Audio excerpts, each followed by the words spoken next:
بسم الله الرحمن الرحيم يسألونك عن الأهلة قل هي مواقيت للناس والحج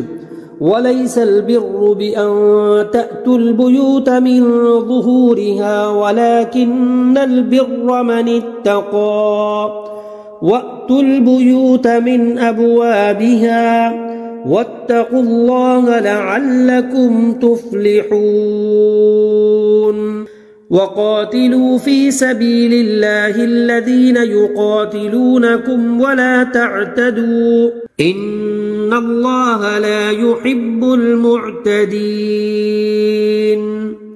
واقتلوهم حيث ثقفتموهم وأخرجوهم من حيث أخرجوكم والفتنة أشد من القتل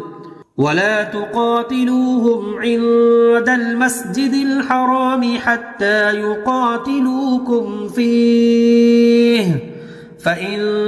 قاتلوكم فاقتلوهم كذلك جزاء الكافرين فإن انتهوا فإن الله غفور رحيم وقاتلوهم حتى لا تكون فتنة ويكون الدين لله فإن انتهوا فلا عدوان إلا على الظالمين الشهر الحرام بالشهر الحرام والحرمات قصاص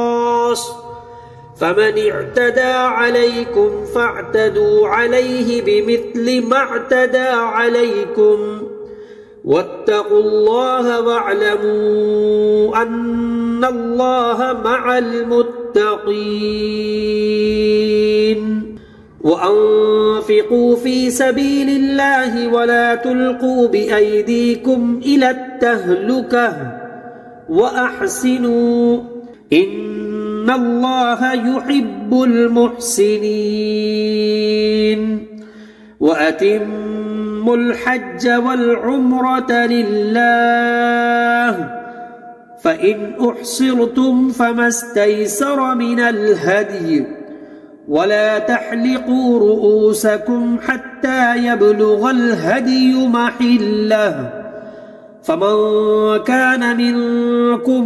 مريضا أو به أذى من رأسه ففدية من صيام أو صدقة أو نسك فإذا أمنتم فمن تمتع بالعمرة إلى الحج فما استيسر من الهدي فمن لم يجد فصيام 3 أيام في الحج و7 إذا رجعتم تلك 10 كاملة ذلك لمن لم يكن أهله حاضر المسجد الحرام واتقوا الله واعلموا أن الله شديد العقاب